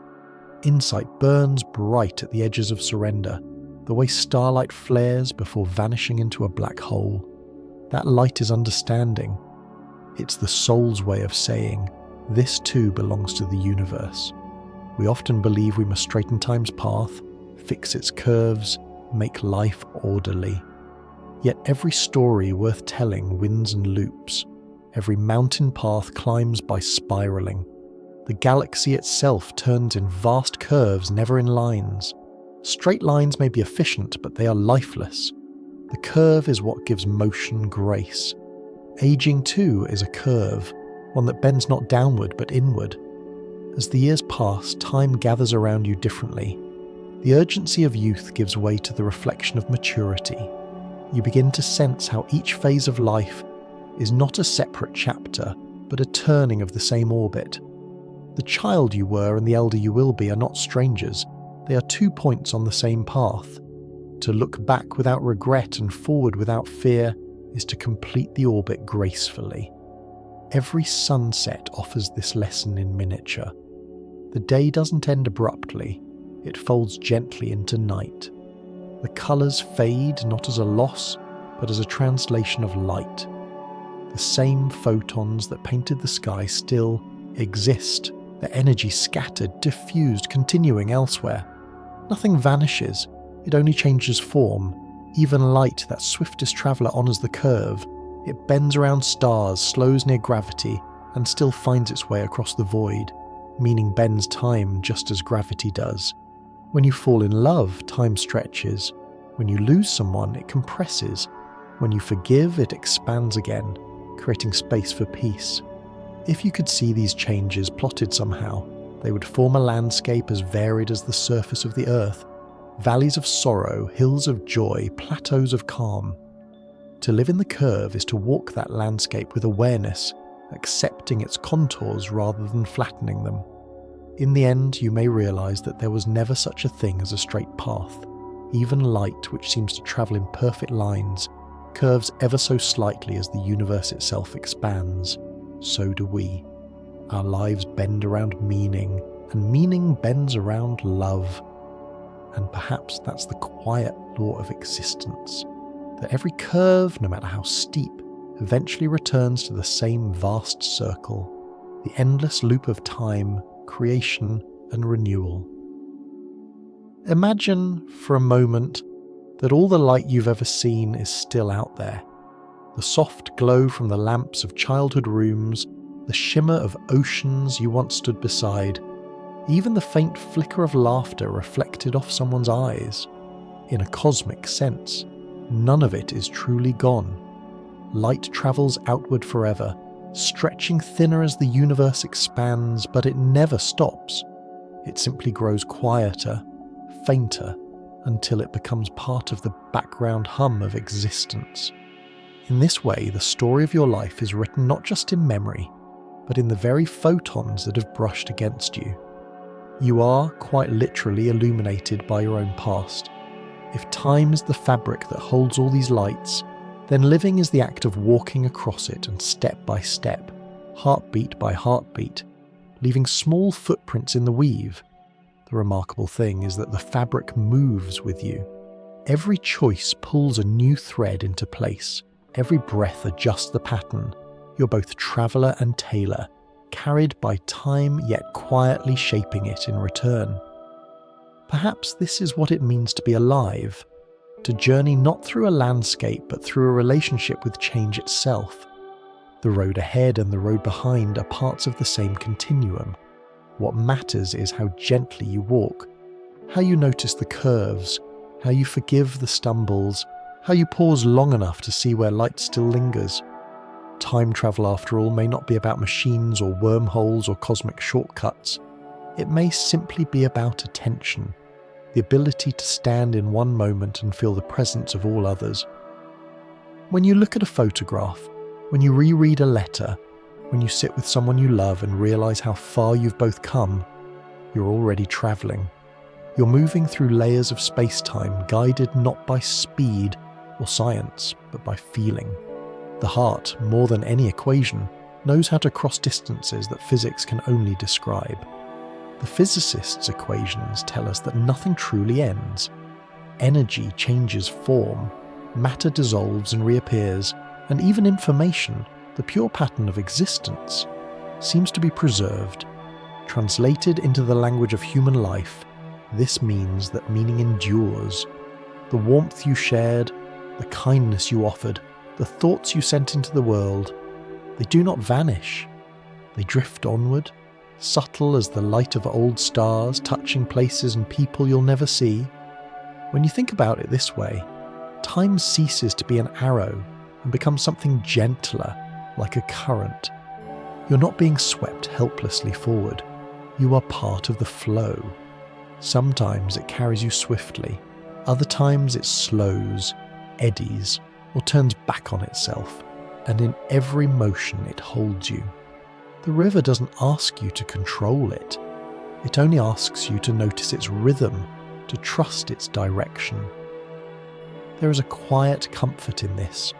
For all the talk of cosmic vastness, the billions of years, the endless expansion, the experience of time always comes back to something very small and immediate, a pulse, a breath, a heartbeat. In those tiny oscillations, the infinite finds its reflection. The same laws that govern galaxies govern the cells in your body. The same curvature that bends starlight bends the path of your thoughts. You're not outside the universe observing it. You are the universe, aware of itself for a little while. So when you think of travelling through time, don't picture yourself vanishing into glowing portals or rewinding the clock. Picture yourself here, sitting in stillness, feeling how the past, present and future all exist in this single breath. Every inhalation gathers what has been. Every exhalation releases what's to come. You're already moving, just slowly enough to notice. At some point in your life, maybe tonight, maybe long from now, you will look back and realise that the great journey you imagined was never about distance. It was about depth. You didn't move across time. Time moved through you, shaping you as water-shaped stone. It polished away impatience, carved channels for empathy, revealed hidden patterns of strength, and through it all you kept walking, sometimes uncertain, sometimes brave, always luminous with the quiet light of awareness. That awareness is the invitation the universe has been offering since the beginning, to notice, to wake up not from time, but within it. To see that the miracle isn't in escaping the flow, but in realizing you were never separate from it. Every second that passes is a moment of collaboration between you and the cosmos. Together you make reality happen, one perception at a time, one breath at a time, one heartbeat echoing softly in the chamber of space-time. If you listen closely enough, you can almost hear it. The universe breathing with you. The same expansion that drives galaxies outward fills your lungs. The same rhythm that turns stars into light keeps your pulse steady in the dark. You are a bridge between infinities, a temporary form through which eternity learns to feel. So, as we close this journey, take a moment to imagine your own world line, that glowing thread we spoke of long ago, stretching through space-time. It moves through every joy, every sorrow, every quiet triumph. It's not straight. It loops, curves, intertwines with others, shimmering in the cosmic fabric. Follow it backward, and you'll find the child you once were, full of wonder. Follow it forward, and you'll find the person still forming, still learning, still capable of kindness. You don't need to chase that future. It's already waiting, gently unfolding ahead, like dawn reaching across the horizon. What matters is the way you travel, slowly, consciously, with awe. Because in truth, you're not just moving through time, time is moving through you, and every second it spends in your presence becomes part of its story. So, take one last deep breath. Feel the air enter, linger, and leave. That too is a journey, a miniature version of life's grand arc. As it passes, it carries a reminder. You're already exactly where you're meant to be in the universe's great pattern. There's no need to hurry, no race to win. The cosmos is vast and you have all the time it can offer, which is every moment, right here, right now. And so, dear traveller, may you drift gently through your own space-time. May your memories remain bright, your choices kind, and your awareness steady. The universe will continue its quiet motion long after we stop speaking, but you will still be part of it, a spark woven into its timeless fabric. Sleep peacefully, fellow traveller. Tomorrow is already waiting, softly unfolding within you.